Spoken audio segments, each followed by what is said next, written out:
Krishna. So till the last class we had covered three kinds of vibrations, free vibrations or natural vibrations. उसके बाद we had discussed about damped vibrations or damped oscillations जो भी बोल सकते हैं आप. And then finally we discussed about forced vibrations. Forced vibrations का use समझ में आया आपको that sometimes when the oscillations become damped, like for example due to air resistance or due to friction or due to whatever reasons, अगर हमारा जो oscillation है वो damp हो गया है and we want them to continue properly naturally as per our requirement, then what do we have to do? Apply some external force. उसको क्या कहते हैं? Forced oscillation. मतलब I am forcefully making other thing to oscillate as per my requirement. और forced oscillation में दो चीज देखे थे हम लोग, फटाक से रिवीजन करा दे रहा हूं. देखो मार्कर का हो गया, मार्कर मर गया. ठीक है, will continue with this one only. So as per as forced vibrations were concern और फोर्स्ड ऑसिलेशंस वाज कंसर्न, इसमें we had looked for two things. अगर फोर्स्ड ऑसिलेशन हो रहा है इसमें दो चीज ध्यान रखना है आपको कि if the frequency of the external force का जो फ्रीक्वेंसी है, if that is not equal to the natural frequency of the body, है ना, अगर वो नेचुरल फ्रीक्वेंसी बॉडी का नहीं है तो आफ्टर लॉन्ग टाइम क्या होगा? After a very long time, after a long time जो नेचुरल जो फ्रीक्वेंसी से which the body will vibrate, that will be equal to the external frequency of the external force. अगर body का जो natural frequency है वो जो external force हम लगा रहे हैं उसे मैच नहीं कर रहा है, तो अल्टीमेटली क्या होगा? डैम्प्ड ऑसिलेशन के केस में अल्टीमेटली बहुत लंबे समय के बाद मैं जो एक्सटर्नल फोर्स लगा रहा हूं ना, उसका जो फ्रीक्वेंसी है उसी से वो ऑसिलेट करेगा. Like for example here is a spring kept on, ये फ्रिक्शन वाला ऐसे करके है, एंड आप क्या करो, ये सपोज नेचुरल लेंथ है इस ब्लॉक का और यहां से लाके छोड़ो इसको. नेचुरली डैम्पिंग किया हुआ है क्योंकि यहाँ पे फ्रिक्शन है, यहां तक आपने लाया and then you have left it from this position, means it will come back and will go forth like ऐसे करके आएगा, right. But I don't want that the amplitude of this particular block decreases with time. So what do I have to do? I have to apply some external force. Now आप लोगों को नहीं पता है but I can tell you that if spring constant अगर k है, मास m है, तो इसका इस सिस्टम का टाइम पीरियड होता है 2 pi root m by k. तो फ्रीक्वेंसी सिस्टम का जो नेचुरल फ्रीक्वेंसी है वो क्या हो जाएगा? देखो 1 by 2 pi root under k by m. Just for the sake of information, I am, अगर आप प्रॉपर फील देने के लिए I am just telling you this formula. आपको रटना बिल्कुल नहीं है, मैं बस कह रहा हूं कि एक सिस्टम जो है ना, मास m और ये k स्प्रिंग कांस्टेंट, इसका एक फ्रीक्वेंसी है जो ये है, and this is natural frequency. This is the natural frequency, well defined, just to give you proper feel that होता है एज एक नेचुरल फ्रीक्वेंसी. अब सपोज इस नेचुरल फ्रीक्वेंसी का वैल्यू आया suppose 100 hertz. Suppose you put the value k, spring constant का value you put, mass you put, suppose you got frequency 100 hertz. Now I am applying some force. I am applying some force. So the force which I am applying, that also cannot be a constant force. बताया था last class में कि constant force अगर apply करेंगे तो इसका vibration ही रुक जाएगा. मान लो constant force लगा रहे हैं 20 न्यूटन, ऐसे करके उसी तरफ ढकेल लिए, तो अल्टीमेटली तो ऐसा पकड़ के फिर यहाँ पे रुक जाएगा. हो नहीं चाहिए हमको, हम चाहते हैं कॉन्स्टेंटली ऑसिलेट करे. सो देयरफॉर जो फोर्स हम लगाएंगे that also has to be periodic, बोल सकते हैं उसको. पीरियोडिक मतलब इट शुड ऑसिलेट, उसका भी अपना एक फ्रीक्वेंसी होना चाहिए फोर्स का. It can not be fixed. हाँ, ऐसे थोड़ा आगे लगा रहे हैं, पीछे लगा रहे हैं, like that. It should be either positive, sometimes it should be negative, sometimes, है ना. जब बॉडी उस तरफ जा रहा है तो पॉजिटिव फोर्स रहना चाहिए, जब बॉडी इधर आएगा तो नेगेटिव रहना चाहिए, ताकि वापस अपने एम्पलीट्यूड तक आए. उधर जा रहा है तो पूरा एम्पलीट्यूड तक जाए. सो प्लस रहे कभी माइनस रहे, so F should be oscillating as well. This we had discussed that F should be oscillating as well. इसका मतलब अगर ये भी ऑसिलेट कर रहा है, इसका भी अपना एक फ्रीक्वेंसी है, right. Now I am telling if this frequency of the external force अगर इसके बराबर नहीं है, if this is not equal to 100 hertz, for example this is 200 hertz, so ultimately after a very long time this system is going to oscillate with this frequency only, the frequency of the external applied force. But if, अच्छा ये अगर clear है, अगर नहीं हुआ तो क्या हो जाएगा? Ultimately after very long time it is going to oscillate with this particular frequency. But if the external frequency which is being applied, उसका जो फ्रीक्वेंसी अगर नेचुरल फ्रीक्वेंसी के बराबर हो जाए, then this system will start vibrating with a very large amplitude. Why? I had explained, again I am explaining. See for example if somebody is on a swing, swing मतलब समझ रहे हो, झूला, ऐसे करके suppose some person is sitting on झूला, and अब this is just like a pendulum. Pendulum का टाइम पीरियड कितना होता है? 2 pi root under l by g, right. This is the time period of the pendulum. If you carefully see, this is independent of amplitude. If you carefully see, this is time period of frequency हो जाएगा 1 by 2 pi root under G by L. So if you carefully see, this is independent of amplitude. This is independent of amplitude of this particular swing, right? It means अगर ये amplitude है या फिर ये amplitude है, it doesn't depend what the amplitude is, always time period will remain same, it means frequency will remain same. मतलब इस swing का अपना एक natural frequency है which does not depend on the amplitude. And now a person is sitting on this and say I apply a force on this person. वो जब भी यहां पे आता है ना अपने उसका सपोज फॉर एग्जांपल मैं कहता हूं आपको कि जो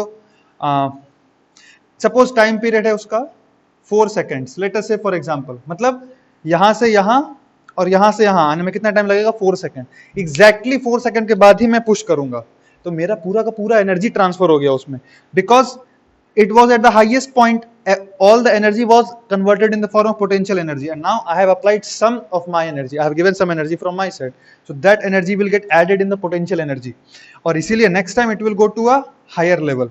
So say for example here energy was 20 joules and I have applied 20 joules extra. This means now the potential energy should be how much? 40 joules. For making up that much amount of energy, it has accepted 20 extra joules, means natural level जो 20 joules था उससे थोड़ा और ऊपर उठ के 40 joules तक जाएगा, like that. But this can only happen if अगर वो ठीक 2 सेकंड के बाद, मतलब टोटल 4 सेकंड लगा यहाँ से यहाँ and then I pushed.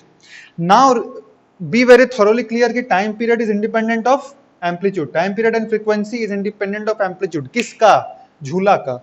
This means even if it has gone to this amplitude, again after 4 seconds it will come back. Again after 4 seconds only it will come back here, and now again after 4 seconds I have to apply the force. This means the frequency of the jhula or the frequency of the swing and the frequency of at which I am applying the force are the same, and if that happens the amplitude will go on increasing because I am transferring my energy exactly at a very very proper rate, and therefore the amplitude of the jhula will go on increasing. This I am acting as an external force with my frequency equal to the natural frequency of the swing, right? So this is an example of forced oscillation, this one, where the external frequency of the applied force is equal to the natural frequency of the system, and this is not the case. This was a previous case. So now in second case, if the frequency with which I am applying force is equal to natural frequency, that phenomena is called resonance. इस phenomena को हम कहते हैं resonance, और इस resonance में क्या होता है? The amplitude goes on increasing indefinitely. अगर आप देते ही जाएंगे indefinitely, the amplitude will go on increasing, but naturally physically तो इनडेफिनेटली जाना पॉसिबल नहीं है. यहां तक आ सकता है स्विंग, इसके बाद और ढकेलेंगे आप, यहां पे आएगा तो गिर ही जाएगा, कोलैप्स कर जाएगा सिस्टम बेसिकली. सो ऐसा करके होता है, राइट. सो फोर्स्ड ऑसिलेशंस में दोनों केस देख लिए हम लोग. ये वाला जो एक स्पेशल केस है उसको कहते हैं resonance, where energy is getting transferred when the frequency with which I am applying the force is equal to the natural frequency of the system. Okay, now let us discuss. Now this resonance is extremely important. So in resonance, how we are going to proceed? First of all, we'll discuss resonance from day to day life, try to understand क्या होता है exactly resonance, and then as per your book, whatever experimental demonstrations are given for resonance, that also we'll try to cover. So the first thing is, let us try to see resonance from daily perspective. Daily perspective या normal example से समझते हैं कि what exactly is this resonance. Say for example I take a wine glass. I know you must not be having this in your home, but still for argument से ऐसे करके एक wine glass ऐसे दिखता है ना, मूवी में देखा होगा तुम लोग, ऐसा करके रहता है एक वाइन ग्लास, ठीक है. सो let us say this is a wine glass. आपने देखा होगा वो ओपेरा कहीं दिखाता था that there are some, I don't know names of those singers, जो बहुत जोर से they shout at a particular frequency and the glass breaks. जो ग्लास का जो होता है, ग्लास क्या बोलते हैं उसको, अरे ग्लास टूटता है ना, वो वाइन का जो ग्लास होता है वो टूट जाता है. आपने देखा होगा ऐसा एक्सपेरिमेंट. सो वो क्यों होता है? वो उसके लाउडनेस पे डिपेंड नहीं करता. अगर ऐसा नहीं कि बहुत जोर से चिल्लाएगी तो टूटेगा वो ग्लास, नहीं. हो सकता है वो बहुत जोर से चिल्लाते रहे, टूटे ही ना. आप उसके सामने बूफर लगा दो तो भी ना टूटे, ऐसा हो सकता है. हो सकता है कम लाउडनेस में ही वो टूट जाए. तो किस पे मैटर करता है, किस पे डिपेंड करता है? रेजोनेंस पे डिपेंड करता है. कैसे मैं दिखाता हूं, देखो. For example this is a wine glass. Now when we started free vibrations, I had told you everything in this world can vibrate and they have their own natural frequency. So जो wine glass है उसका मैं कहता हूं आपको कि जो natural frequency है, say for example this is 100 hertz. थोड़ा प्रैक्टिकल डेटा ले लेते हैं, से 500 हर्ट्ज, इसका नेचुरल फ्रीक्वेंसी कितना है 500 hertz. Now what I am telling you is that you bring a speaker in front of this is a speaker, right? Speaker or an instrument with the help of which I can generate sounds of different frequencies,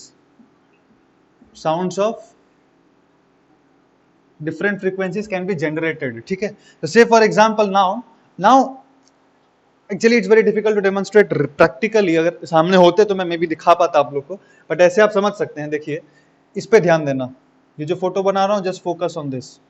सो अगर ये जो system लगा है यहाँ पे, if this creates sound of say for example frequency 100 hertz, what is going to happen? Will the glass vibrate or not? Yes, the glass will certainly vibrate, vibrate करेगा। आप इसको, पर आपको पता भी नहीं चलेगा, मतलब अगर आप इसको स्लो मोशन में देखोगे ना तो ऐसे करके दिखेगा, अगर आप इसको स्लो मोशन में देखोगे तो ऐसा दिखेगा, थोड़ा थोड़ा हिलेगा, मतलब कुछ भी ऐसा अप्रिशिएबल मूवमेंट ऑलमोस्ट होगा ही नहीं। अगर थोड़ा और बढ़ाओगे, फ्रीक्वेंसी का बात कर रहा हूं, लाउडनेस का बात नहीं कर रहा हूं। फ्रीक्वेंसी अगर आप 100 हर्ट्ज लिखे हैं, लाउडनेस काफी बढ़ा दिए। सी, लाउडनेस और frequency these are two independent things, confuse मत होना, ठीक है? हो सकता है I am shouting at a more loud voice than a girl, पर उसका फ्रीक्वेंसी ज्यादा हाई हो सकता है। लड़की लोग का फ्रीक्वेंसी जो बोलना रहता है, usually the girls have a higher frequency. हो सकता है मेरा लाउडनेस ज्यादा हो पर उनका फ्रीक्वेंसी ज्यादा हो। क्यों? क्योंकि दोनों चीज रिलेटेड ही नहीं है, दोनों इंडिपेंडेंट है, लाउडनेस एंड फ्रीक्वेंसी। तो मैं वही कह रहा हूं कि अगर ये फ्रीक्वेंसी है और अगर आप लाउडनेस बढ़ा भी दो, मतलब आप जोर से भी चिल्लाओ, तो भी कोई ज्यादा फर्क पड़ने वाला नहीं, that is the point. Frequency is the main thing, this is the primary thing. Okay, now what I do, I increase the frequency to say for example 400 hertz. अब जो इसमें वाइब्रेशन होगा वो पहले से ज्यादा होगा, मतलब आप देखेंगे अब ऐसे करके होगा। Now you may imagine sir this is glass का अगर एक ऐसा करके वेसल लिए, how can it vibrate like this? But actually it happens when you, अगर आप एक स्लो मोशन कैमरा के through you try to visualize the things, then you will see that it actually happens. वो ऐसे करके vibrate करता है। आप हो सकता है उसको हाथ से पकड़ के भी, if you try to bend it, it will not bend, it is sure shot going to happen. कैसे बेंड हो जाएगा? ग्लास ही बेंड नहीं होता, कितना दम लगाना पड़ता है ग्लास को। स्टील का ग्लास लो या प्लास्टिक का ग्लास लो, we have to apply lot of pressure, right? हाथ से काफी दबाना पड़ता है उसको। But and similar for glass also, glass to practically it is so brittle that even if you try to compress it with hand, there will be practically no noticeable change. But actually अगर आप एक slow motion camera में इसको देखेंगे, you will be able to see that if 400 hertz हो गया, this actually vibrates, it actually vibrates like that. And if you make it perfectly 500 hertz, so what this speaker is doing, this is not just creating a frequency of 500 hertz, but it is also transmitting energy. What is basically a disturbance? Suppose for example मैं यहाँ से चिल्लाया या फिर मैं यहाँ से कुछ बोला, what is basically happening? I am exciting the air molecules in front of my mouth, they start vibrating. So have I given some energy? Yes. आपने पढ़ा होगा क्लास 9th में साउंड, जब आपका चैप्टर क्लास 9 में पढ़ाया गया था, बोला होगा यहाँ पे एक टिकट काउंटर पे there is one person who is standing, नहीं बोला गया तो सुन ले, and here lots of people are standing. Lot of people are standing. If I push the last person, what will happen? This person pushed this one, this person pushed this one, ऐसा करके. Now the point is the people remained at their position. Then what is transmitted? People remained at their position. People remained at their own position. Then what thing got transmitted? Energy. Energy got transmitted. Which is also known as, हम कभी कभी कहते हैं disturbance transmit हो गया, पर mostly क्या transmit हो रहा है? It is energy that is getting transmitted with the help of vibration in the particles. Energy is getting transmitted. So यहां से क्या ट्रांसफर हो रहा है? एनर्जी. तो वो जो एनर्जी ट्रांसमिट हो रहा है that will increase its amplitude. देख 500 हर्ट्ज फ्रीक्वेंसी मैच किया सबसे पहले, तो एनर्जी पहले भी ट्रांसमिट हो रहा था. जब यहाँ पे 100 हर्ट्ज था और यहाँ पे 500 हर्ट्ज है, when the frequency was mismatching, उस समय भी energy was getting transferred, but उतना कैच नहीं कर पा रहा था. जैसे फॉर एग्जांपल झूला यहाँ पे जब आ ही रहा है और अगर आप ढकेल लो तो आप उतना एनर्जी उसको ट्रांसमिट नहीं कर पाओगे. You are trying your level best but that particular system में not take up your energy. Why? Frequency mismatch. Similarly यहाँ पे अब जब 500 और यहाँ 500 हो गया है, बट यहाँ पे जब 500 और यहाँ 500 हो गया है, then the energy which comes, it exactly matches with the natural frequency, and at this particular frequency energy properly gets transmitted to the glass. अब क्या होगा, अब जो ये हिल रहा है ना एम्पलीट्यूड से, ये काफी ज्यादा एम्पलीट्यूड से हिलने लगता है. This practically happens. ग्लास जो होता है वो हिलने लगता है रियली ऐसे करके, अगर स्लो मोशन कैमरा में आप देखो तो. And finally now if you go on increasing the loudness, more energy will be transmitted. At this frequency, if you go on increasing the loudness, more and more energy will be transmitted. And at some particular loudness, this will break. So first of all, you have to achieve a proper frequency जहाँ पे resonance हो. Resonance मतलब external, the frequency of the external force which is applied or the external disturbance should be equal to the natural frequency of the system. At that particular frequency, what happens? The energy gets transmitted from the vibrating body to the system. This particular phenomena only is called resonance. So अब ये जब ज्यादा frequency से vibrate ज्यादा amplitude से जब vibrate करने लग जाता है, now energy can be easily transferred and at a particular amplitude tolerate नहीं कर पाएगा ना, उसका limit है. At that particular amplitude it will finally break. So this was one very simple example. Now long time back जब आदमी को reverse cross करना रहता था तो वो लोग क्या बनाते थे, बोट्स बनाते थे, सिंपल बोट बनाते थे, बोट से क्रॉस कर लेते थे. But then there came cars, there came bikes, there came इतना बड़ा बड़ा ट्रॉली, ट्रक्स, जिसको क्रॉस करना था रिवर्स, तो क्या बनाना पड़ेगा, bridge. So long time back when the bridges were constructed, they did not pay much attention to the phenomena of resonance. So once one very special bridge was built that was called Tacoma Bridge in western coast of America. ये जब Tacoma Bridge ही नाम है शायद, ये जब bridge बना था, that time they did not take care of resonance and it was one of the longest suspension bridges that was built. Now what happened actually when this bridge was built, it was not that they did not take care of any constructional details, they took care of all the constructional details, but there were some external factors that they overlooked. So what happened, मैं आपको ऐसे समझा देता हूँ. What happened actually that when the bridge was complete and wind blew, normal आप देखेंगे अगर हमारा वहां पे जो ब्रिज है रविंद्र सेतु, आप have seen in we have one Howrah bridge is there and one Rabindra Setu bridge is there. So Howrah bridge is not a suspension bridge. Suspension bridge मतलब सस्पेंशन केबल्स से लगा हुआ ब्रिजेस होता है. सी ऐसा करके, these are called suspension bridges. Suspend मतलब they are basically suspended. They are basically suspended. यहाँ पे एक पिलर होता है, यहाँ एक पिलर होता है, बीच में सस्पेंड किया जाता है, this are called suspension bridges. So अपना Tacoma Bridge was one of the most longest suspension bridges that was built. Now what happened when it was built, wind started blowing. There were winds that were blowing. Now you can consider wind एक ऐसा चीज है जिसमें आप मान सकते हैं कि there are many frequencies together which is coming. Many frequencies which is together which is coming. अगर आपको डाउट हो रहा है कि सर विंड भी एक वेव कैसे है, तो आप सिंपल सा एग्जांपल, आपने कभी झंडा देखा है, मंदिर के ऊपर झंडा देखा होगा, कभी तो मंदिर पता नहीं गए नहीं गए होंगे आप लोग. सपोज फॉर एग्जांपल किसी मंदिर के ऊपर झंडा, सपोज विंड ऐसे करके ब्लो कर रहा है, तो ये जो फ्लैग है, झंडा मतलब फ्लैग, कई लोग परेशान झंडा क्या है सर, झंडा मतलब फ्लैग. सो अगर विंड चल रहा है ऐसे करके, हाउ डज फ्लैग होइस्ट्स, फ्लैग कैसे मूव करता है, ऐसे करके स्ट्रेट होता है क्या? सपोज फॉर एग्जांपल मैं बोला बेटा विंड इस डायरेक्शन में जा रहा है, तो क्या फ्लैग पूरा ऐसे करके स्ट्रेट रहता है क्या, इरेक्ट एकदम? क्यों सर? क्योंकि विंड उधर जा रहा है. फ्लैग ऐसे ऐसे रहता है क्या कभी? नहीं. फ्लैग कैसा करता है? ऐसे से करता है. आपने देखा है यहां से अगर विंड आ रहा है, फ्लैग कैसे करता है? ऐसे से करता है. क्यों ऐसे से करता है? बिकॉज विंड जो आ रहा है ना, it has a wave nature, उसका एक वेव का नेचर होता है. ऐसे से करके ही आप सब कैसे से, it's difficult to explain but it is a phenomena by the help of which you can understand that वो जो विंड आ रहा है it is a wave nature. ऐसा नहीं कि स्ट्रेट लाइन में आ रहा है, तो उसका एक वेव नेचर होता है विंड का. इनफैक्ट एवरीथिंग जो भी होता है दुनिया में उसका एक वेव नेचर होता है, किसी का एम्पलीट्यूड कम, किसी का एम्पलीट्यूड ज्यादा. Anyway let us come back to the point fast. So यहाँ पे जब विंड चलना स्टार्ट हुआ तो it is a collection of many frequencies. Now by mistake it so happened that Tacoma bridge का जो नेचुरल फ्रीक्वेंसी था, इसका भी अपना नेचुरल फ्रीक्वेंसी होगा यार, ऐसे करके लटका हुआ है ना, ये भी ऐसे से हिल ही सकता है ब्रिज. So, उसका जो नेचुरल फ्रीक्वेंसी था and the wind which were blowing, it were blowing that time at approximately 40 miles per hour. जब उतने स्पीड पे ब्लो करने लगा ना wind, so they found that it was like a roller coaster. गाड़ी जा रहे थे उस पे but they were like the vehicles which were going, they were dancing on the road and the people were still brave hearted. They were so brave hearted, so courageous, they did not mind, they were enjoying the ride. Free में roller coaster ride मिल रहा है, so they were very very happily passing by the road. And then finally what happened, after some time तो अभी तक तो bridge ऐसे करके ही बस ऊपर नीचे हो रहा था, and but very it was very pleasurable experience for the passengers to go from one side to other side. But कुछ देर के बाद actually the it started twisting also.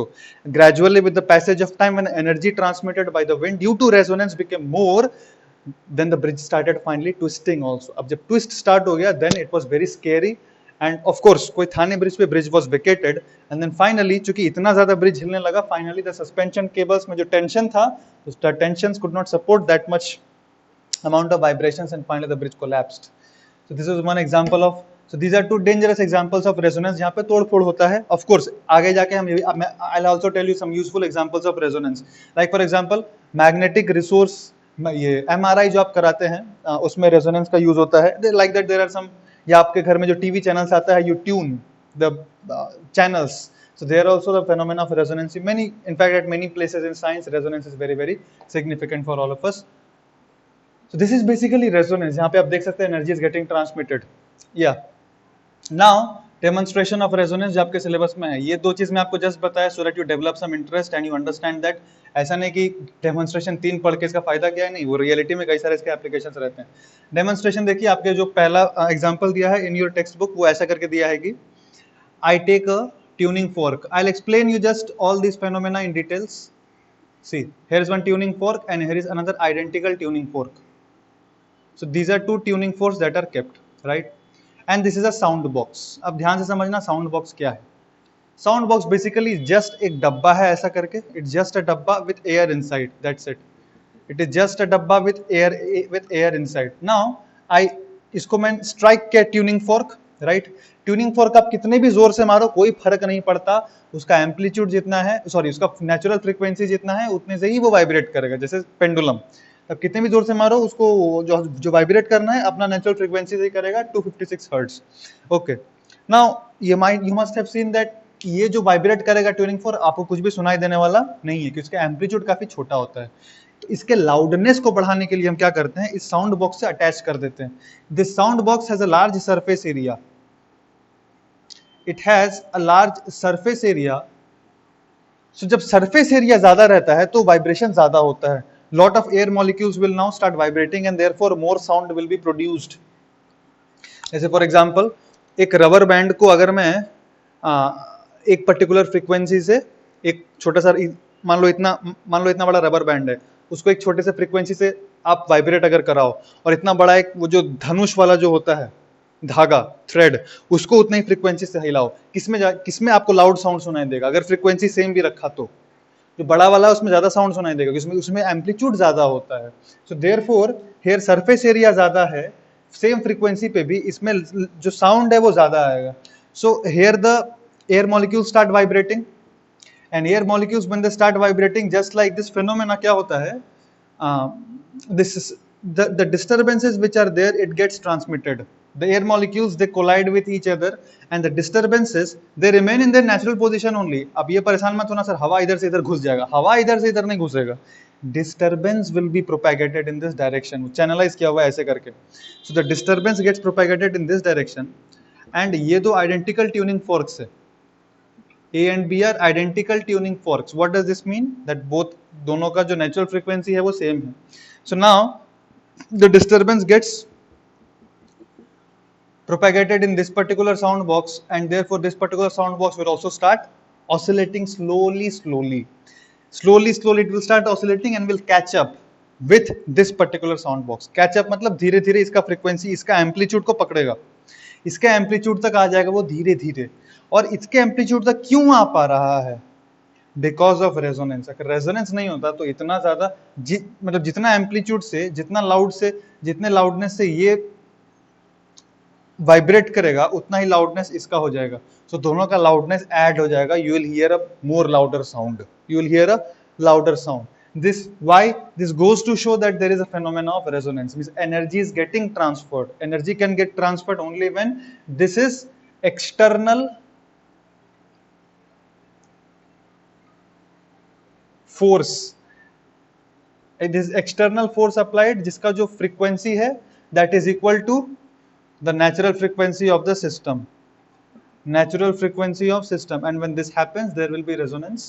We'll hear a more louder sound. Simple सा case है. ठीक है, so this is one demonstration that is given. Another demonstration I'll show you very quickly is, now this demonstration is very important actually, और ये काफी जगह आपको देखने को भी मिलेगा. कौन सा वाला है ये? पेंडुलम वाला. सेकंड इलस्ट्रेशन जो आपके बुक में दिया है, that is given of pendulums. Say for example this is an elastic string. Elastic string बोलो या rubber string? रबर स्ट्रिंग या इलास्टिक स्ट्रिंग. एंड यहाँ पे कई सारे पेंडुलम्स लगाए हुए हैं. से फॉर एग्जांपल मैं तो 3 ही बनाता हूँ. Total I have made here 4 pendulums. Say for example this is A, this is B, this is C and this is D. So there are in total 4 pendulums. Just wait 1 moment. So in total there are how many pendulums? Total there are 4 pendulums. ये pendulum और ये pendulum का length same है.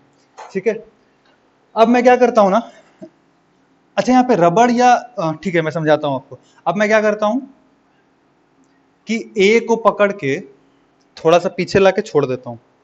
समझ रहे हैं? ए को ऐसे पकड़ा, पीछे लाया और छोड़ दिया यहां से. सो ए अंदर जाएगा बाहर आएगा, अंदर जाएगा बाहर आएगा, like this it will start oscillating. And because this is a रबड़ string fixed at 2 ends like this, ऐसे करके 2 एंड पे फिक्स्ड है, this will start vibrating. This will start vibrating.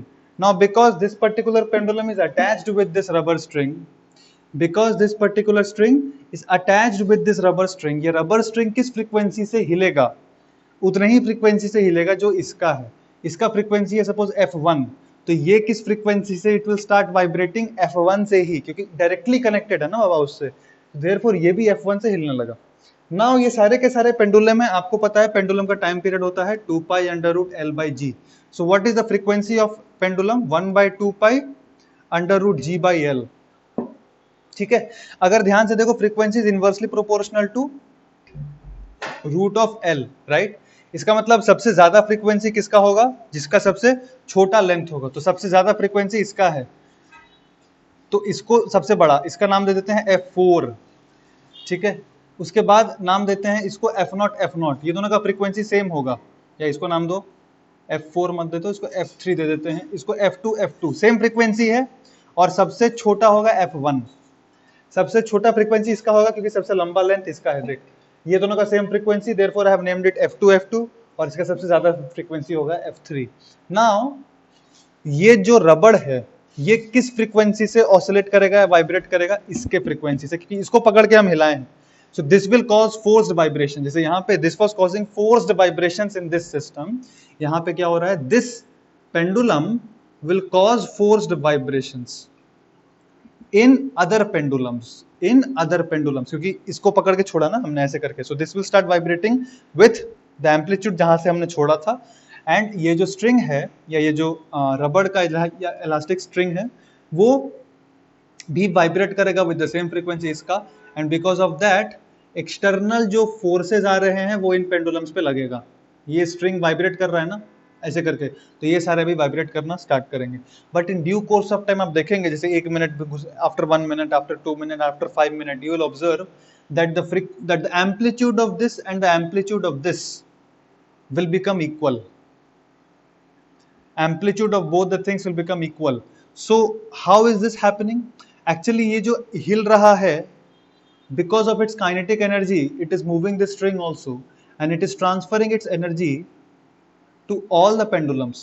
It is transferring energy to all the pendulums. It is not that it is partial और वो सिर्फ इसी को ज़्यादा send करेगा energy. ऐसा नहीं था. It was sending energy to all. But the problem is, चूंकि इसका दोनों का frequency same है, so therefore ये वाला frequency वाला will catch the energy in a better way. And therefore ज्यादा का ज्यादा एनर्जी ये दोनों में ही ट्रांसफर होगा. ऑलमोस्ट यहाँ ऑलमोस्ट नेग्लिजिबल होता है. आप करके देख सकते हैं अपने घर में ही, अगर आपके पास कुछ छोटा छोटा क्या बोलते हैं उसको, ऐसा करके अगर कुछ स्टील का हो, you can tie them like this, ऊपर में टांग के, यहाँ पे एक रबर टाइप का कुछ एक्सटेंड करके या कोई स्ट्रिंग लेके 2-3 चीज टांग के देख सकते हैं. You can check this by yourself. आप देखेंगे कि जो सेम है, they will start vibrating with almost same amplitude after sufficiently long time. और जो नहीं है ये वाला, suppose for example ये वाला एंड ये वाला, ये बहुत minimum amplitude के साथ with a very small amplitude they will oscillate, and जिसका same है they will oscillate with a very large amplitude. Very large amplitude का मतलब ये नहीं कि आपने इसको सपोज यहां से यहाँ 4 सेंटीमीटर घसकाया, लार्ज एम्पलीट्यूड का मतलब ये नहीं कि अब 8 सेंटीमीटर पे जाने लगेगा, नहीं, अरे आपने तो पकड़ के छोड़ दिया ना, एनर्जी कंजर्व्ड है।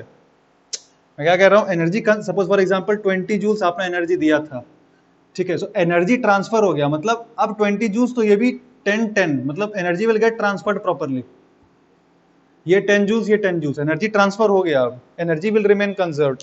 पर यहाँ पे काफी कम एनर्जी जाएगा, तो ये तो ऑलमोस्ट हिलेगा ही नहीं, उस टाइप से एनर्जी गेट्स ट्रांसफर्ड। हाँ, अगर मैं इसको पकड़ के हिलाते रहता एक कांस्टेंट एम्पलीट्यूड से, तो इसका जो एम्पलीट्यूड था, इसका जो एम्पलीट्यूड था, वो सेम हो जाता।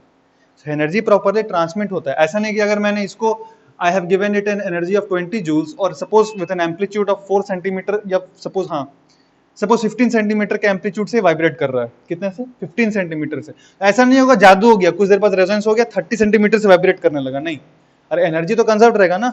यहाँ स्विंग, जब मैं स्विंग बनाया था वहां मैं एनर्जी कॉन्स्टेंटली सप्लाई कर रहा था, पर यहाँ तो हम लोग सप्लाई करके छोड़ दिए, तो एनर्जी कंजर्व रहेगा, एनर्जी ट्रांसफर हो जाएगा properly, it will get distributed, ठीक है। और हाँ, ये आपको बस एग्जाम में क्या लिखना है कि these two where the length will be same, these pendulums will vibrate with a larger amplitude because the energy got transferred, having why, because they were having the same frequencies, so due to resonance ऐसा करके हुआ। बस theory में आपको बस इतना ही लिखना है, that's it. So I have just explained the things, the most, I mean whatever concepts were there, I have explained it.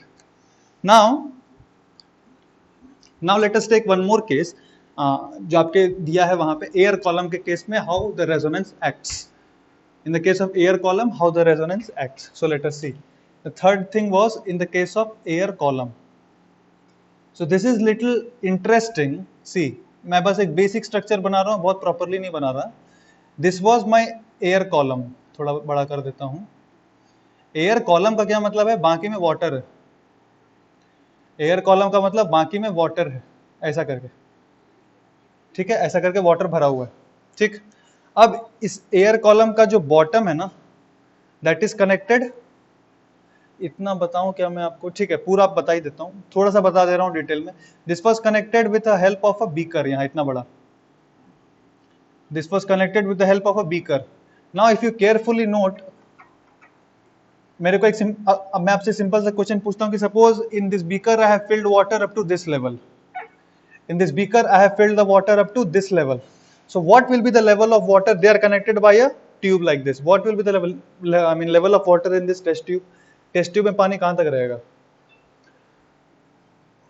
खुद बोलो, पानी कहां तक रहेगा, 1 2 या 3, कहां तक रहना चाहिए पानी, 1 तक रहना चाहिए। आपने पढ़ा होगा क्लास 9th में कि अगर सेम लिक्विड रहते हैं, if two liquids are connected by whatever number of vessels we have, 3 4 6 जितना भी वेसल लगा दें, और अगर सब में सेम लिक्विड है, then all of them have to maintain the same height, सबका हाइट क्या होना चाहिए, सेम होना चाहिए, ठीक है।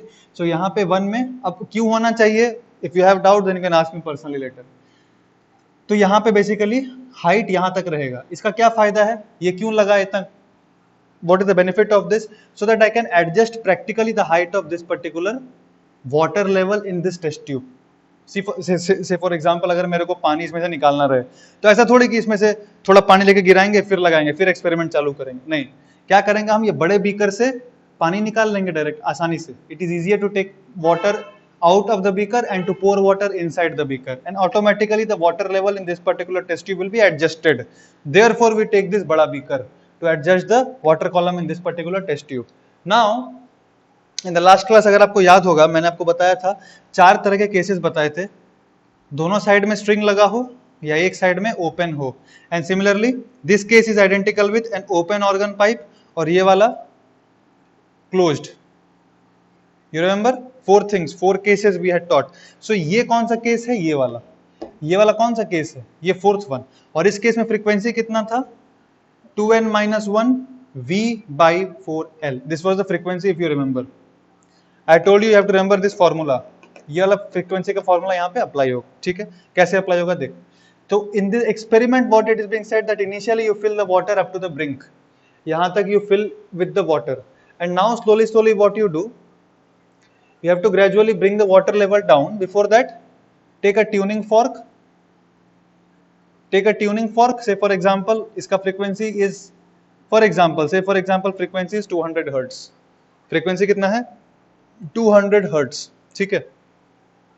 अच्छा यहाँ पे अगर इफ यू केयरफुली सी, ये जो एल है ये क्या है, फ्रीक्वेंसी इसमें बताया था ना, इसका फ्रीक्वेंसी ये होता है 2n-1, n का सिग्निफिकेंस बताया था, v क्या होता है speed of sound in air, ये जो एयर है इसमें स्पीड ऑफ साउंड है, और ये l क्या है length of air column, length of air column, water column का लेंथ नहीं है ये, कंफ्यूज नहीं होना, इसका लेंथ नहीं है, एयर कॉलम का, एयर कॉलम का मतलब क्या, कॉलम ऑफ एयर। अगर आपको वाटर कॉलम बोलता तो वाटर कॉलम क्या होता है ये वाला कॉलम, तो column it's not a new word, it's just English, air column मतलब ये, इसका लेंथ है ये, ठीक है। अब ध्यान से देखो, अगर मैं लेंथ बढ़ाऊंगा तो फ्रीक्वेंसी घटेगा कि नहीं, फ्रीक्वेंसी घटेगा, ठीक है। देखो if I increase L, F is basically inversely proportional to length, right, this means if L is increased F will decrease, this means air column का लेंथ बढ़ाऊंगा तो इसका फ्रीक्वेंसी घटेगा। तो मान लो इनिशियल फ्रीक्वेंसी वाज 1000 हर्ट्ज, जब यहाँ पे थोड़ा सा एयर कॉलम था, तो मान लो frequency was 1000 hertz. Now what I did, मैं यहां से पानी निकालते गया, I withdrew the water from this, इसका भी लेवल धीरे धीरे डाउन होगा, इसका भी लेवल क्या होगा धीरे धीरे डाउन होगा, एंड साथ ही साथ क्या हो रहा है, ये tuning fork is vibrating also, tuning fork vibrate हो रहा है, कितने हर्ट्ज से 200 हर्ट्ज से, जैसे ही ये 200 hertz will be equal to the natural frequency of this, इसका नेचुरल फ्रीक्वेंसी कितना है, n को 1 पुट कर देंगे तो v/4l, तो ये f के बदले हम क्या पुट कर दें 200, when 200 will be equals to v/4l, v का वैल्यू स्पीड ऑफ साउंड 340 पकड़ लो, अगर सॉरी मैं ऊपर जा रहा हूं, ऐसे ऐसे करके ऊपर जा रहे हैं, 200 इक्वल्स टू 340/2l, l का वैल्यू कितना आ गया 340/400 meter, whatever it is, you don't mind this many meter. जब लेंथ इतना मीटर हो जाएगा, या फिर अच्छा लगेगा अगर मैं इसको सेंटीमीटर में चेंज कर लूं, इतना सेंटीमीटर हो जाएगा, 100 4 सा 4 इंटू 4 8 जा 32 85 I guess, right, when it is 85 centimeter, okay काफी ज्यादा बड़ा हो गया, काफी ज्यादा बड़ा हो गया, बट ठीक है, मान लो टेस्ट ट्यूब काफी लंबा है, तो जब ये लेंथ 85 सेंटीमीटर का हो जाएगा, दैट टाइम इसका जो नेचुरल फ्रीक्वेंसी है, इस एयर कॉलम का जो नेचुरल फ्रीक्वेंसी है, that has become equal to the frequency of this particular tuning fork, and at that particular time इसका नेचुरल फ्रीक्वेंसी, इसका नेचुरल फ्रीक्वेंसी सेम, मतलब ये जो डिस्टरबेंस कर रहा है उससे जो एनर्जी आ रहा है, ये पर्टिकुलर एयर कॉलम प्रॉपरली उस एनर्जी को ले पाएगा, और ये एयर कॉलम जो वाइब्रेट कर रहा था वो ज्यादा एम्पलीट्यूड से वाइब्रेट करेगा with the same frequency, frequency resonance में फ्रीक्वेंसी चेंज नहीं होता, एम्पलीट्यूड बढ़ जाता है वाइब्रेट करने का, सो अभी भी ये 200 हर्ट्ज से वाइब्रेट करेगा पर ज्यादा एम्पलीट्यूड के साथ, एंड देयरफॉर लाउड साउंड सुनाई देगा आपको, आपको क्या सुनाई देगा लाउड साउंड, क्योंकि जो लाउडनेस होता है it is proportional to amplitude का स्क्वायर, ये बताऊंगा आपको, I'll tell you this thing, but for the timing, remember that loudness is directly proportional to amplitude ka square. What does this mean? This means that if any body is vibrating, if I increase its amplitude, frequency will not change, but what is going to change is the loudness. तो ज़्यादा sound करेगा, है ना? So इसका तो कई सारे example भी है, प्रैक्टिकल एग्जाम्पल छोड़ो वो सब रहने दो अभी। खैर, so मैं ये बता रहा था आपको, हाँ 1000 से डिक्रीज होते होते कितना हो गया अभी 200 हर्ट्ज हो गया, राइट, ओके। नाउ अब से फॉर एग्जांपल, अभी मेरे को पहला रेजोनेंस मिला यहाँ पे कितने लेंथ पे 85 सेंटीमीटर पे, now I go on decreasing, अब मैं क्या, यहाँ तक क्लियर है सारा कुछ, सब कुछ ढंग से बिल्कुल कैलकुलेशन क्लियर है, अभी मैं क्या कर रहा हूँ, आई गो ऑन डिक्रीजिंग, इसको थोड़ा और मान लो यहाँ पे मिला था रेजोनेंस, थोड़ा ऊपर कर लेते हैं ताकि आसानी हो देखने में, सपोज यहाँ पे I got resonance 80, now this length is how much 85 centimetre, 85 centimeter पे I got say for example resonance, and I further decrease the height. What does this mean? If I further decrease the height, will the frequency decrease? Yes, the frequency is going to decrease certainly. Now if you carefully observe the formula f equals to 2n-1 v by 4l, यहाँ पे दिखाता हूँ देख, अगर हम frequency का formula भी try to analyze, it is what 2n-1 v upon 4l. Okay. Initially what I had कि this 200 equals to v by 4l, ध्यान से देख लो, क्या ये सही है, सही है, 200 को ही v by 4l से इक्वेट किए थे, राइट, तो मेरा l मिला था मेरे को। अब अगर मैं कहूं आपसे कि ये जो फॉर्मूला है, let us put n equals to 2, तो फ्रीक्वेंसी कितना आएगा 3v/4l। मैंने आपको कहा था कि एयर कॉलम का एक पर्टिकुलर फ्रीक्वेंसी होता है या एक सेट ऑफ फ्रीक्वेंसीज होता है। क्या होता है? एयर, सपोज एक एयर कॉलम है, उसका लेंथ है l। सपोज एयर कॉलम है यहां तक, सपोज ये एक एयर कॉलम है, इसका लेंथ है l। सो इसका एक फ्रीक्वेंसी होगा या एक सेट ऑफ फ्रीक्वेंसीज होगा जिसपे वो ऑसिलेट कर सकता है। एक सेट ऑफ फ्रीक्वेंसीज होगा which is given by this formula, which is given by this particular formula. It is a set of frequencies. So therefore, when the length is L, जब मान लो यही लेंथ L था, so वो set of frequencies था।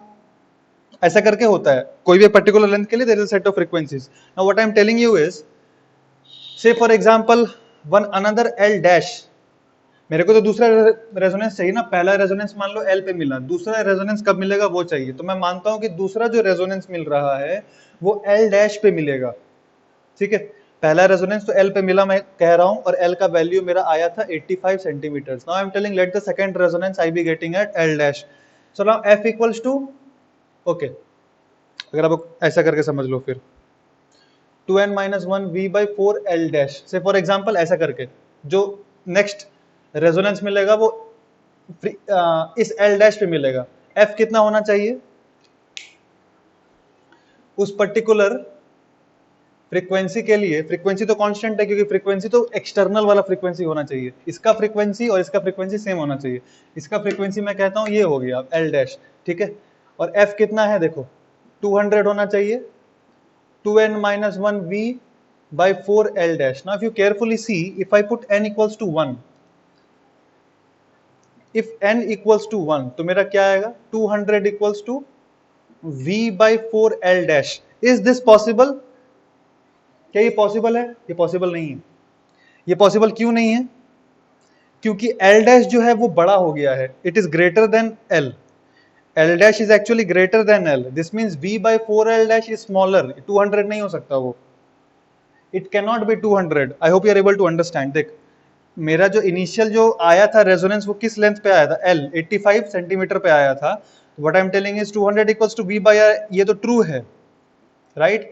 आई am suppose to get another resonance at say L dash, तो मैं ऐसे L dash पकड़ रहा हूं, सो F तो 200 रहना चाहिए ना, 2n-1 v/4 L dash. Now if you carefully see, if n equals to 1 तो 200 क्या आएगा? v/4 L dash. तो ये ट्रू हो सकता है क्या? ट्रू नहीं हो सकता।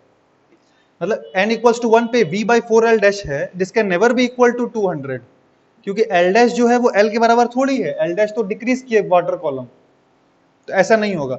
ओके, अब अगर n को हम 2 पुट करें तो पॉसिबल है क्या? n को अगर 2 पुट करें तो फ्रीक्वेंसी कितना आएगा? ये 2 पुट करें तो ये कितना हो जाएगा देखो, अगर हम उसको 2 पुट करेंगे तो वो आएगा 3v/4 L dash. Can this be equal to 200?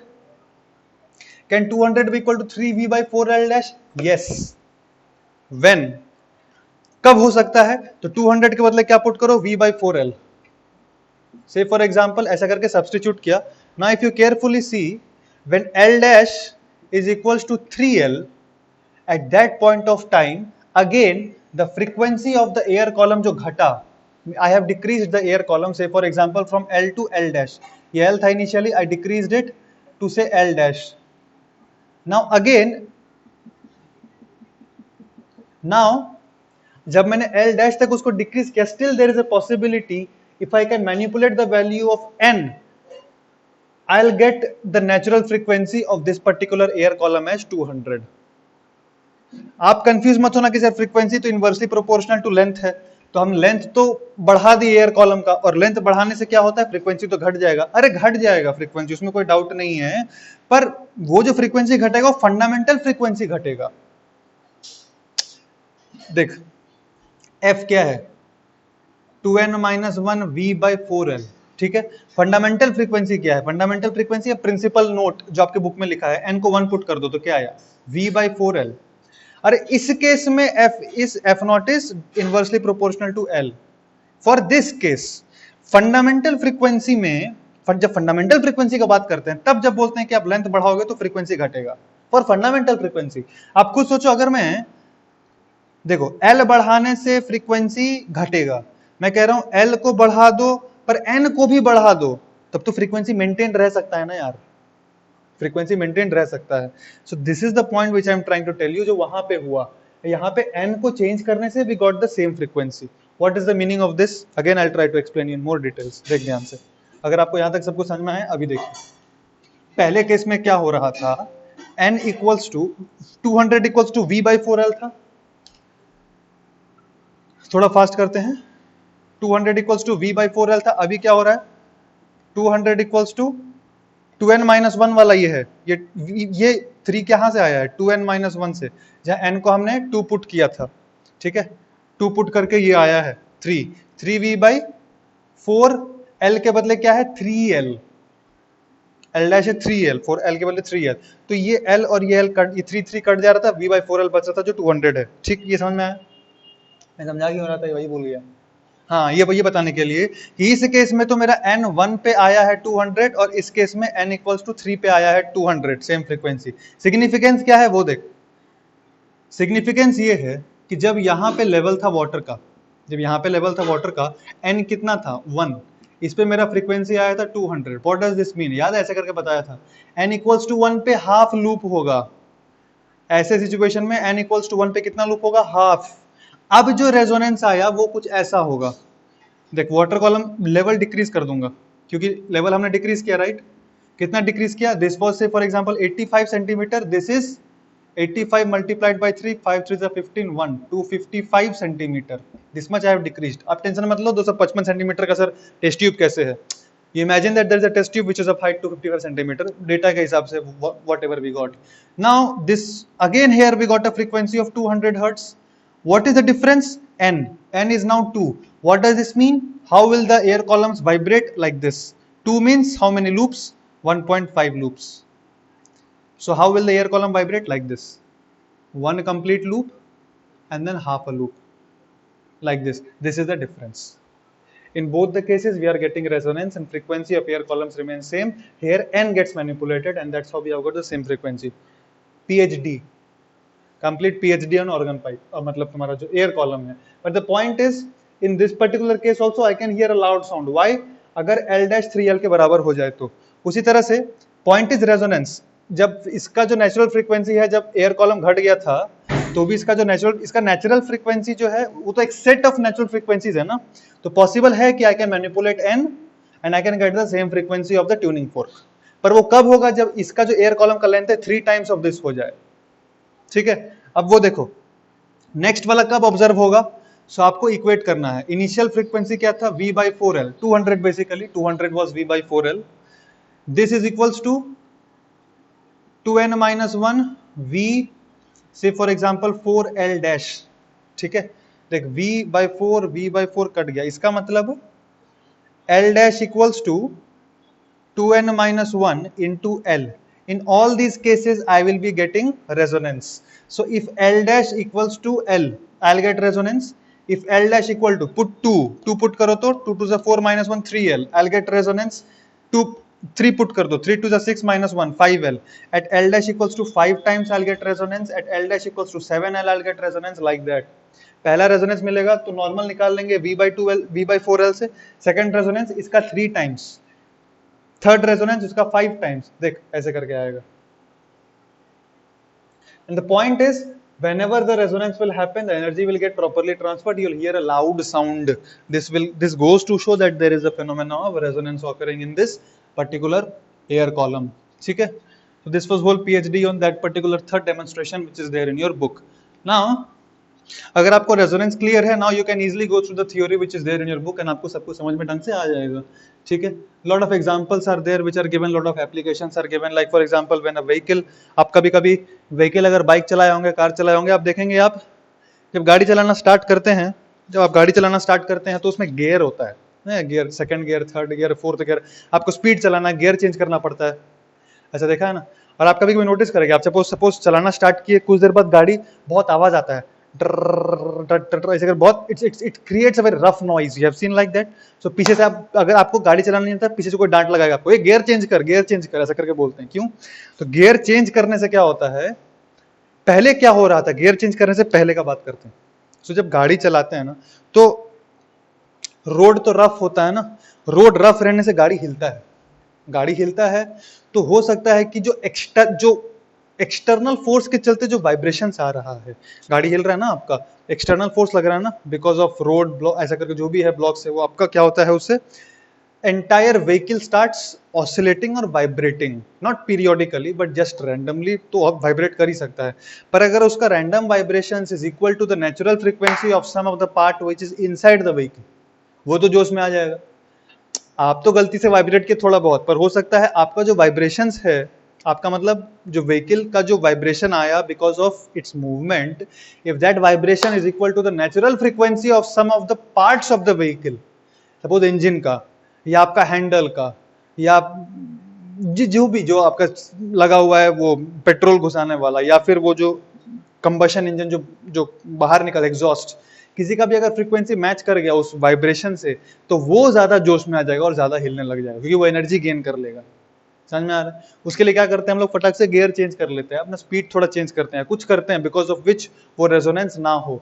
Otherwise अगर कोई पार्ट पुर्जा ढीला है आपके बाइक का, वो रेजोनेंस होगा, ज्यादा वाइब्रेट करेगा, पार्ट पुर्जा अगर गिर गया, पता चला चलते चलते हैंडल अलग हो गया और आप अलग रह गए, कुछ भी हो सकता है। So therefore, to break all those things, we have to understand that there is gear system. Lot of things are there.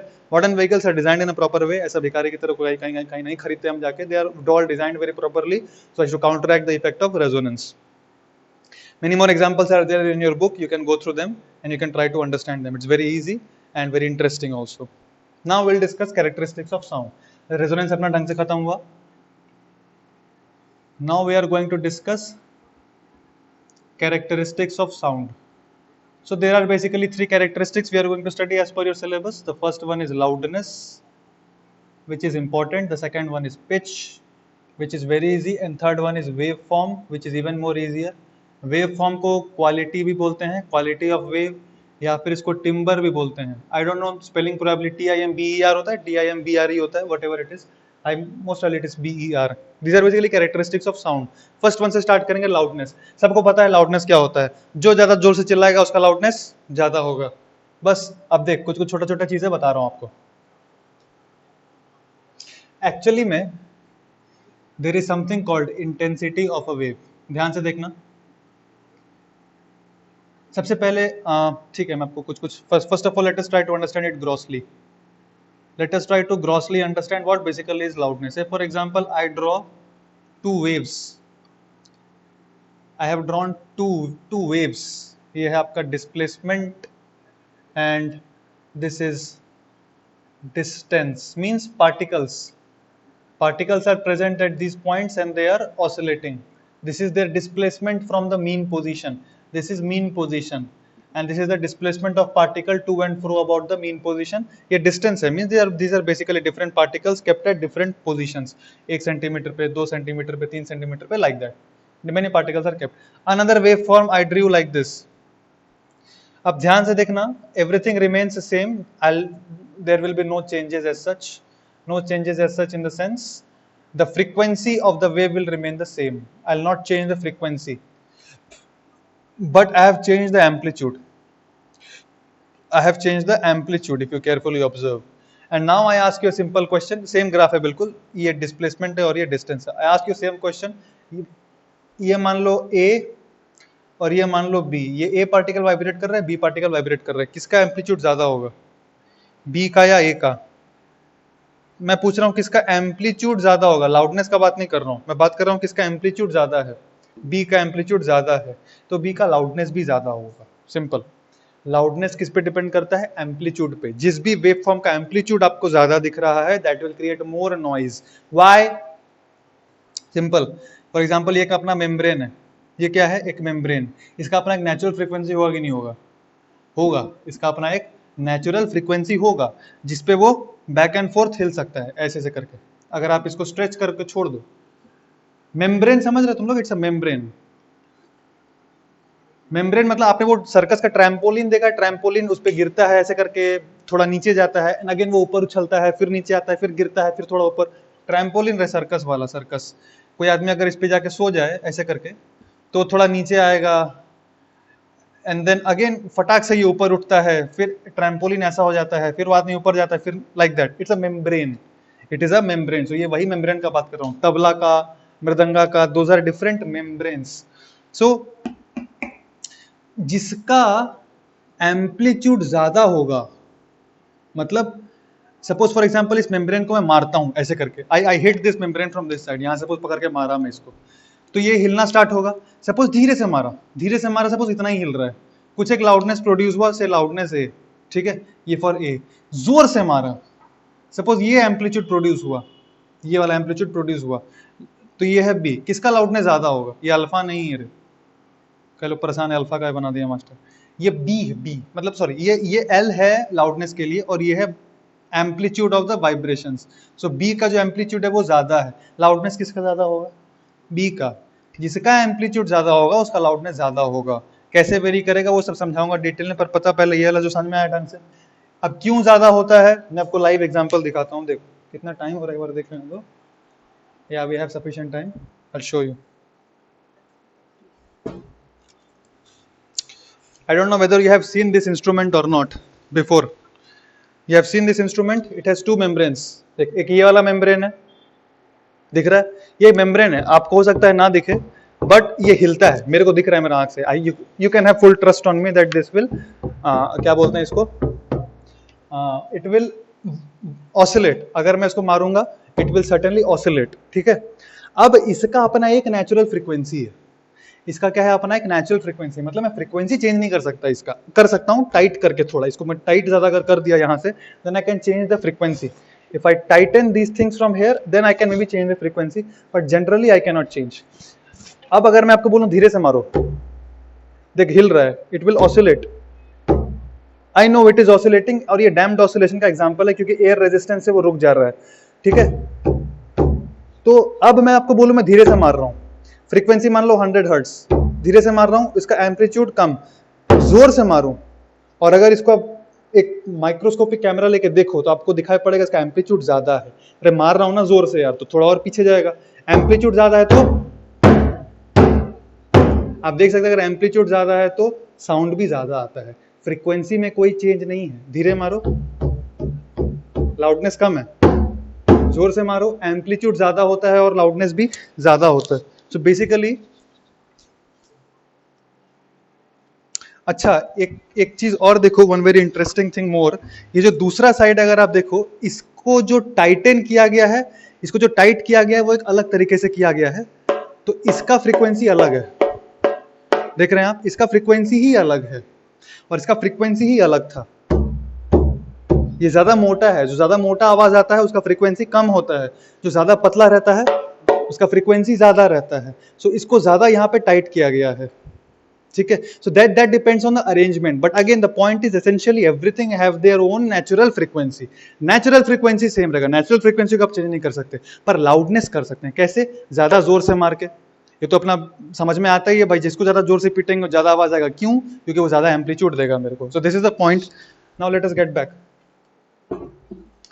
So you see, first, as I was telling you here, that loudness depends on the amplitude. अभी तो अच्छा feeling आ गया होगा आपको ढंग से कि loudness हाँ डिपेंड करता ही है एम्पलीट्यूड के ऊपर में. ठीक है. अब देख, सो ये जब आपको क्लियर है ढंग से, तो अब देखो मैं एक फॉर्मूला लिख रहा हूं और आपको बताता हूं. आपके बुक में there are 5 factors which are mentioned on which the loudness of a wave will depend. So we are going to study, before coming to that we are going to study little bit about intensity. किसके बारे में पढ़ने वाले हैं हम लोग?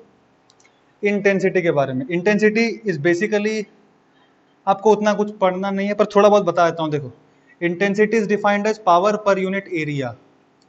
Power per unit area, इसका SI unit क्या हो जाएगा? इंटेंसिटी का ऐसा यूनिट क्या होगा? पावर का ऐसा यूनिट क्या होता है? वॉट. और एरिया का क्या होता है? Metre square. So what is SI unit? Watt per metre square intensity का. नाउ इंटेंसिटी का जो फॉर्मूला होता है, intensity for a sound wave, intensity for a sound wave जो होता है फॉर्मूला, वो होता है intensity equal to half omega square A square rho v. ये होता है intensity of a sound wave का फॉर्मूला. ठीक है. Intensity for a sound wave ये होता है. इसमें omega you don't need to bother what it is, but I will just okay leave, you don't have to bother about omega what it is. ठीक है. What is A? A is the amplitude of vibrations. A क्या है? Amplitude of vibrations. ये क्या है? This the density of medium in which the sound is propagating. और ये v क्या है? वेलोसिटी ऑफ साउंड या स्पीड ऑफ साउंड। क्लियर है? Omega is out of your syllabus for the timing, है बहुत आसान, आप टेंशन मतलब। It's this intensity is for a periodic wave, omega period से डिटरमाइन होता है, time period of wave 2 pi by omega, ये वो ओमेगा है, आपको टेंशन नहीं लेना उसका, हटाओ। आपको ये ध्यान दो, intensity is what? Omega square A square rho v. So what is intensity? किस पे डिपेंड कर रहा है? Prime factors A square, amplitude का स्क्वायर पे क्या डिपेंड कर रहा है? इंटेंसिटी। किस पे डिपेंड कर रहा है? डेंसिटी ऑफ द मीडियम और स्पीड ऑफ साउंड। नाउ ये मैं क्यों बताया वो ध्यान से सुनो। आपके बुक में लिखा है loudness depends on, loudness depends on 5 factors are given. Loudness depends on 5 factors it is given. The first factor is loudness depends on amplitude ka square. Now before proceeding to these 5 points, be very clear that loudness depends on intensity. Loudness and intensity are correlated. Intensity ज्यादा होगा तो loudness ज्यादा होगा। मैं just ये कराने के बाद एक फॉर्मूला कराऊंगा which will inter relate intensity and loudness. For the timing you just keep this 100% fixed up in mind that if intensity is more my loudness will be more, इसमें कोई डाउट नहीं। I repeat, if the intensity more, loudness has to be more. So intensity and loudness are kind of very much related with each other. So now loudness depends on which factor? Amplitude का square. देख, intensity depends on amplitude का square, loudness will depend on amplitude का square.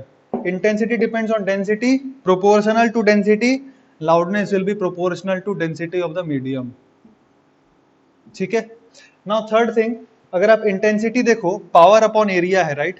इसका मतलब power by area क्या होगा? पाई r square. इसका एक छोटा सा एग्जांपल लेके आपको थोड़ा क्लैरिटी देता हूं। हालांकि क्लास में बताया था मैं ये चीज, but if you don't remember, just in case I'll tell you.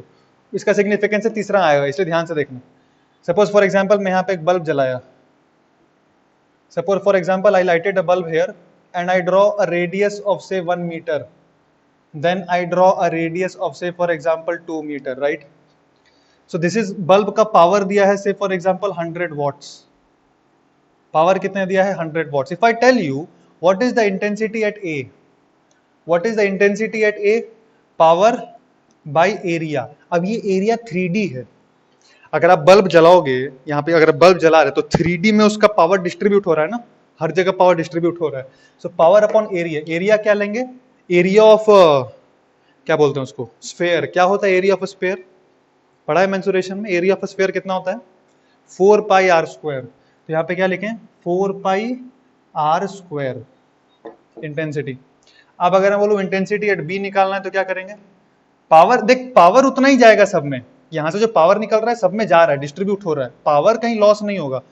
मतलब अगर आप बड़ा सर्कल भी बना लो तो जो पावर इसके थ्रू जा रहा है, power through A equals to power through B equals to power through C, there is no doubt about it. Power same जा रहा है, पर क्या हो रहा है? एरिया चेंज हो जा रहा है।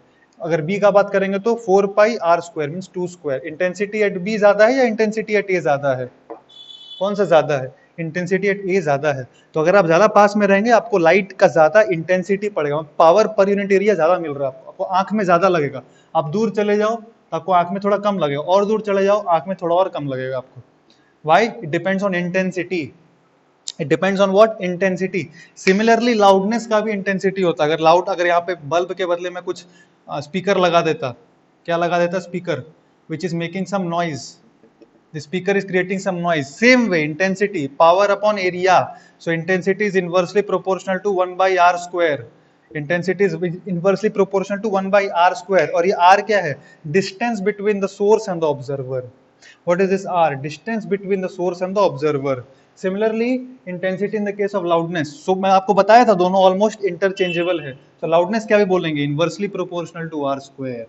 अब ध्यान से देखो, ये तीनों के तीनों इंटेंसिटी से डिराइव हुए हैं और लाउडनेस के लिए भी एप्लीकेबल है। एक्चुअली इंटेंसिटी इज एम्पलीट्यूड का square dependent on, actually intensity is directly proportional to density, actually intensity is 1 by r square, पर ये लाउडनेस के लिए भी वैलिड है क्योंकि loudness and intensity are very much correlated with each other. So ये जो 3 पॉइंट है, we get this from formula, ये आपको याद रखना है, we get this from formula. These are objectively defined as you can see, है ना। एम्पलीट्यूड का स्क्वायर मतलब एम्पलीट्यूड अगर 2 टाइम्स कर दिए तो इंटेंसिटी तो लाउडनेस कितना टाइम्स हो जाएगा? एम्पलीट्यूड अगर 2 टाइम्स कर दिए, एम्पलीट्यूड 2 टाइम्स कर दिए तो loudness 4 times square, density 2 times कर दिए तो लाउडनेस 2 टाइम्स, डायरेक्टली प्रोपोर्शनल है। और अगर अगर हम डबल डिस्टेंस चले गए, इफ आई से फॉर एग्जांपल 2 मीटर पे था मैं पहले and I was hearing some sound some with loudness say for example L naught, say for example I am at a distance of 2 metre from the source, say for example हाँ I am at a distance of 2 metre from the source and I am getting sound of loudness of L naught. If I go to 4 meter, if I go to 4 meter, what will be the loudness? 1 by R square. 2 times बढ़ा दिए, so now the loudness is going to decrease by 4 times, 1 by 4 times हो जाएगा वो, ठीक है, inversely proportional to R square. So these were the 3 things which were defined. Now the 4th one which was defined, these things are subjective things. 2 subjective things were there. One was presence of resonating bodies around them. Loudness depends on presence of resonating bodies around them. मतलब अगर कोई resonating body आसपास में है जो resonate कर सकता है उसके साथ, तो ऑटोमेटिकली लाउडनेस काफी बढ़ जाएगा। एक और चीज पे डिपेंड करता है, surface area of vibrating body. अगर जो वाइब्रेटिंग बॉडी का सरफेस एरिया ज्यादा है तो उसका एम्पलीट्यूड ज्यादा होगा। आप वो दिखाया था आपका इंस्ट्रूमेंट आपको, अगर उसी का मेम्ब्रेन छोटा कर देता तो ज्यादा ऑसिलेट नहीं कर पाता ना, क्रैम्प अप हो जाता। वहीं अगर ज्यादा बड़ा ले ले और उसको उतने ही से मारे तो it will naturally have a larger amplitude. So therefore larger surface area means larger amplitude and larger amplitude means greater loudness. So these are the 2 subjective points that you have to remember and these are the 3 objective points. You have to remember that loudness depends on these 5 particular factors. ठीक है, now ये तो बस loudness का we have discussed till now only theory portion. Now there are some numerical portions on loudness as well. We will go through them very quickly.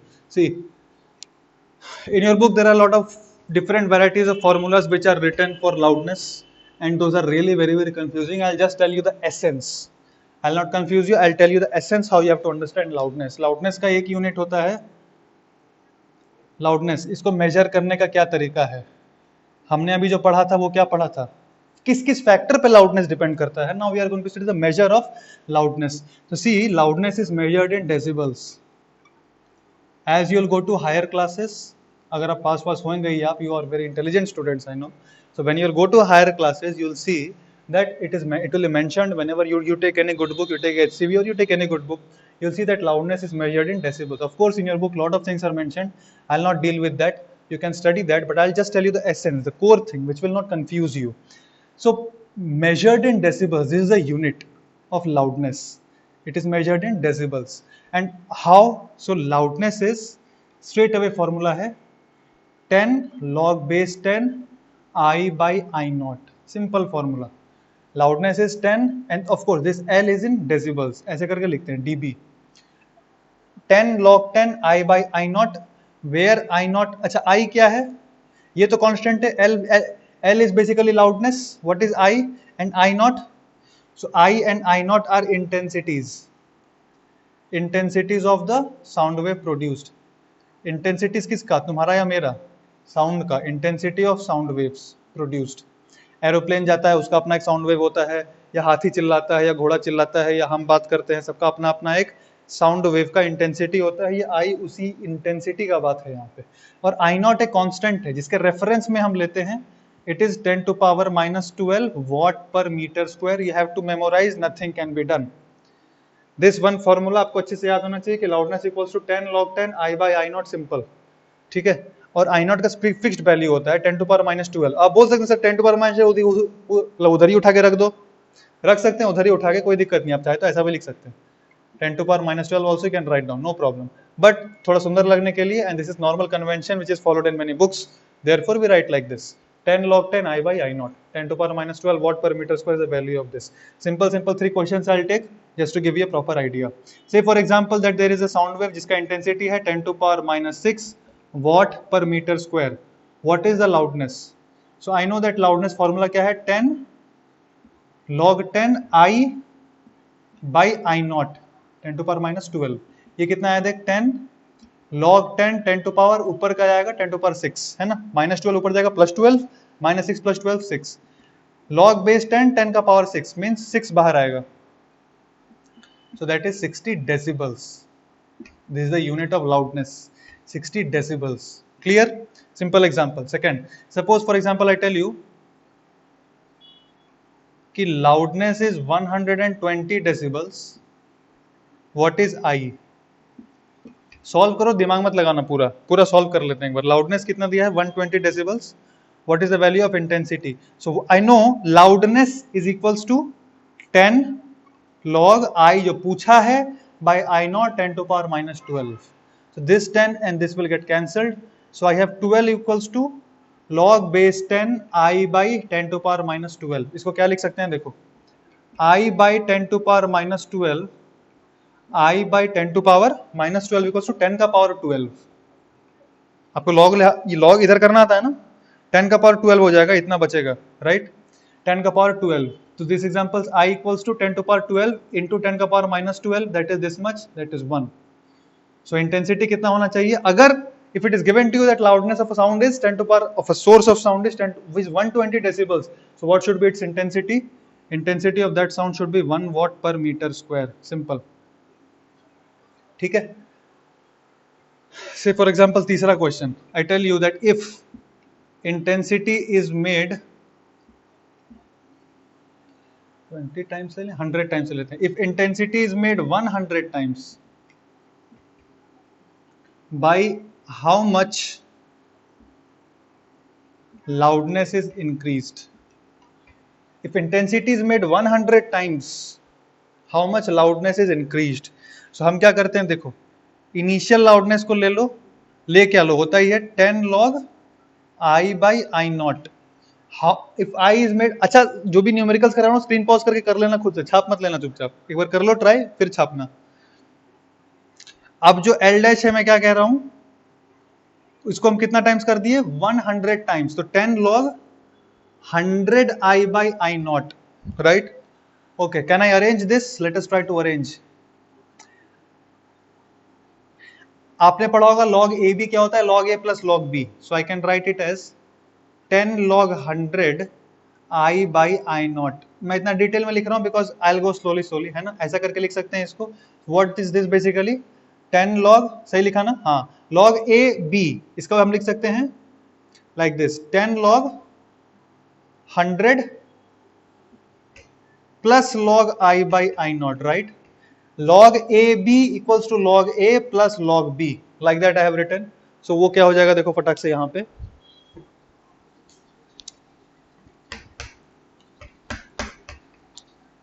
yes, उसको अगर हम expand कर लें तो क्या आएगा? 10 log 100, मतलब जो L डैश आ रहा है वो आ रहा है 10 log 100 plus 10 log I by I naught, right? 10 log I by I naught. हाँ, अब L डैश क्या आ गया? 10 log 100 क्या होगा? log, अच्छा ये बेस 10 है, याद रखना, तो ये 2 आएगा. log 100 base 10 is 2, so this is 20 plus, और 10 log I by I naught क्या था? 10 log I by I naught क्या था? L naught. So by how much it has increased? L dash minus L naught, कितना आया? 20 decibels. So if I increase it, if I make the I 100 times, how much loudness is increased? 20 times. ठीक है, like that. So ये सारा loudness पे numericals था, and I hope concept of loudness is also clear. So this was regarding loudness. Now let us talk of pitch. It is very easy. Pitch loudness का सब कुछ बता दिया ना. हाँ, एम्पलीट्यूड का स्क्वायर होता है, एम्पलीट्यूड डबल करो तो बाकी सारा फैक्टर्स बता दिया, न्यूमेरिकल्स करा दिया, ठीक है. डेसिबल्स पे डिपेंड करता है, वो करा दिया, numericals fine. Now let us come to pitch. This is the second characteristic of sound. Simple pitch is proportional to frequency. जिसका फ्रीक्वेंसी ज्यादा होगा उसका पिच ज्यादा होगा. जैसे for example this is one wave form, right? अच्छा, frequency का मतलब पता है आप लोगों को? फ्रीक्वेंसी बता दे रहा हूं, अगर नहीं पता हो तो पता होगा mostly. Frequency is number of oscillations made in 1 second, that is basically called frequency.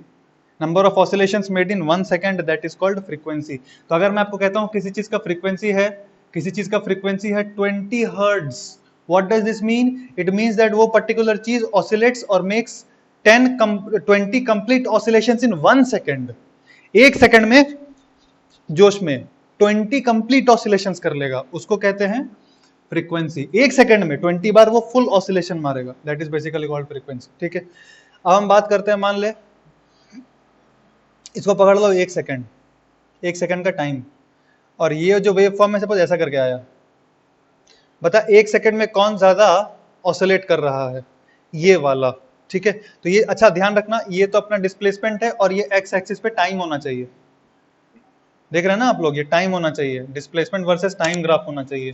तो अभी आपको पता चलेगा ना कि ज्यादा टाइम कि कम टाइम में कि सेम टाइम में जो ज्यादा कंपैक्ट है, सेम टाइम, सबसे पहले तो डिस्प्लेसमेंट टाइम ग्राफ होना चाहिए डिटरमाइन करने के लिए किसका फ्रीक्वेंसी ज्यादा है, फर्स्ट पॉइंट। सेकंड पॉइंट, अगर एसटी ग्राफ में आप देख रहे हैं कोई भी एक कॉमन टाइम लो, उस कॉमन टाइम में जो ज्यादा पैक्ड है, जो ज्यादा नंबर ऑफ ऑसिलेशंस कर रहा है, उसका फ्रीक्वेंसी ज्यादा होगा। So if I take A, this is B, frequency of B is definitely greater than frequency of A, simple. और in a day to day life जिसका भी आवाज इज मोर पतला, I don't know what to call in English, जिसका भी ज्यादा shrill होता है, इंग्लिश में बोलते हैं श्रिल, मतलब ही नहीं पता पड़ता श्रिल बोलने से कि क्या बोलना चाह रहा है, पर जिसका आवाज ज्यादा पतला होता है, जैसे फॉर एग्जांपल मैं कहता हूं 3 आदमी लो, बफलो,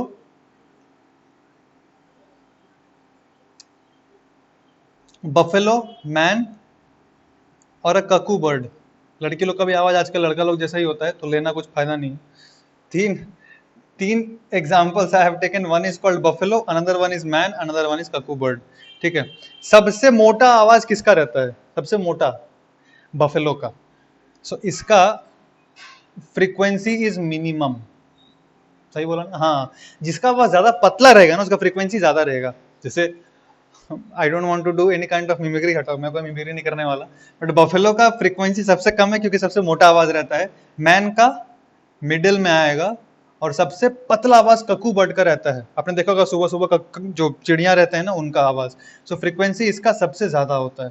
सो ज्यादा फ्रीक्वेंसी का मतलब उतना पतला आवाज आएगा। ठीक है, जैसे फॉर एग्जाम्पल मैं एक चीज आपको दिखा सकता हूँ, देखो,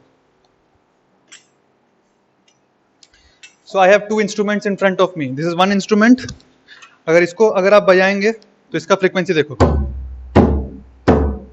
थोड़ा मोटा आवाज आ रहा है, and I have another instrument, so if you play this particular thing and try to see the sound, आपको एक अलग तरह का साउंड आएगा। जैसे फॉर एग्जांपल देखो, सो इससे काफी पतला आवाज निकल रहा है, देख रहे हैं आप, इससे काफी पतला आवाज निकल रहा है, एंड अमेजिंगली आवाज तब तक आएगा जब तक बॉडी वाइब्रेट करता है, देखो काफी ज्यादा समय तक आवाज आएगा, और जैसे ही मैं इसको पकड़ लूंगा, I will stop it making if I stop it vibrating, it will stop producing sound।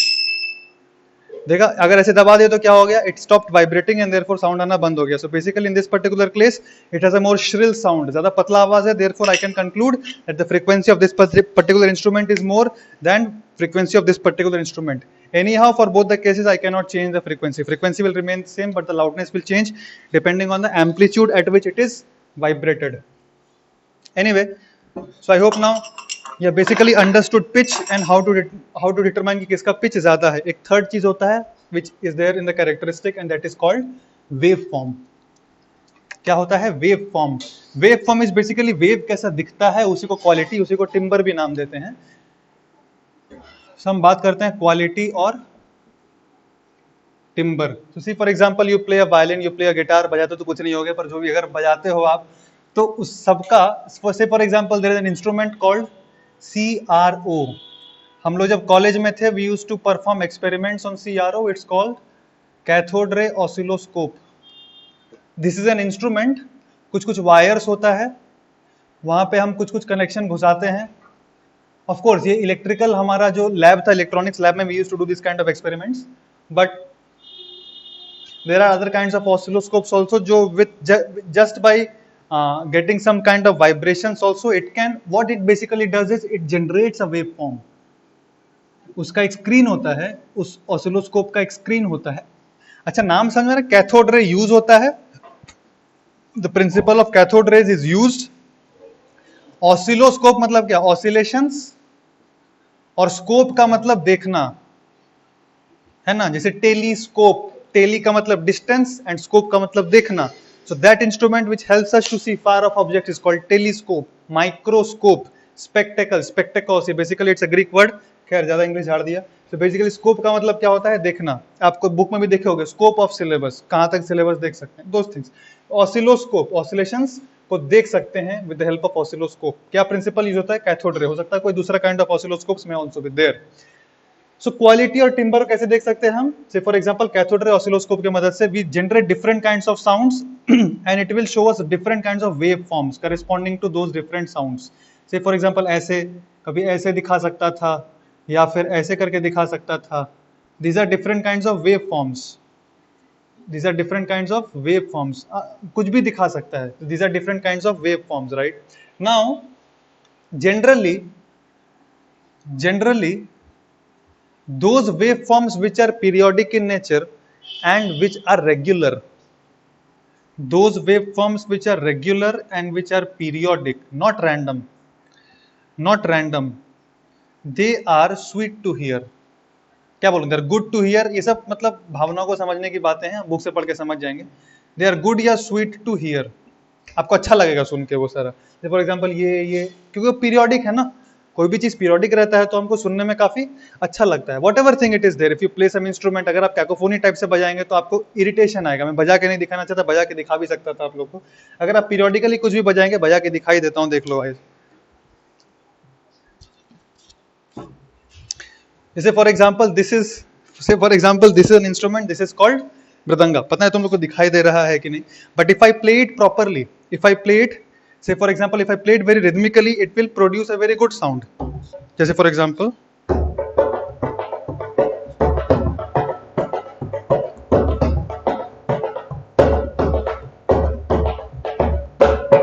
so this is called rhythmic sound। सब कुछ एक प्रॉपर रिदम में आ रहा है, राइट, सुनने में अच्छा लग रहा है। तो इसका जो वेव फॉर्म ड्रॉ करेंगे हम, वो कैसे ड्रॉ करेंगे, कुछ तो ऐसा करके आएगा, मतलब डिफरेंट भी आ सकता है। ये तो साइन हो गया, ये तो प्रॉपर अपना ट्रायंगुलर हो गया, और ये अपना रेक्टेंगुलर हो गया। प्रॉपर सुंदर से ऐसे भी आ सकता है, देखो थोड़ा सा नीचे जाएगा, पर ये जो भी होगा ये रिपीट होगा। Whatever this is, it will again get repeated periodically, it will be repeated periodically. So this is basically what, इसको हम कहते हैं it has a good quality sound. क्या बोलेंगे, it has a good quality sound, may not necessarily be sinusoidal और this kind of, but it will pleasant to hear. Of course एक good sound level के अंदर में होना चाहिए, 10 to 30 decibels के बीच में, it is good to hear. These are factual things you can read from your own book. But अगर कैकोफोनी बजाय कुछ भी अगर मारते गए तो उसको कहते हैं कैकोफोनी इंग्लिश में, and it will have a very bad, जैसे मतलब कुछ भी अगर मार दिया आप पकड़ के जोश में, so it will have a very bad wave form, right. जैसे फॉर एग्जांपल मैं आपको फोटो बना के दिखाता हूं, दिखने में वो कैसा लगेगा, it will look like this. So this is nice, but अभी जो बजाया लास्ट में, इट पीछे तो नहीं जाएगा टाइम के साथ, but it will look like this. So this may not be very soothing to hear. आप कुछ भी कचड़ा बना लो, so that is not soothing to hear। So waveform, by looking at a waveform, we basically get an idea which kind of sound will be soothing for us to hear, and which kind of sound will be just too much irritating to our ears। So these are the three characteristic of sound, पहला loudness, दूसरा pitch, और तीसरा waveform। By having these three things, we can decide whether a sound quality is audible properly, it is soothing for us or not, So these things can be determined by characteristics। इससे पहले force vibration or kind of vibrations we have discussed, resonance we have discussed। So this basically finally completes our sound chapter। In the next class, whenever we'll solve some numericals on sound chapter and we'll proceed ahead। ठीक है, हरे Krishna, thank you very much।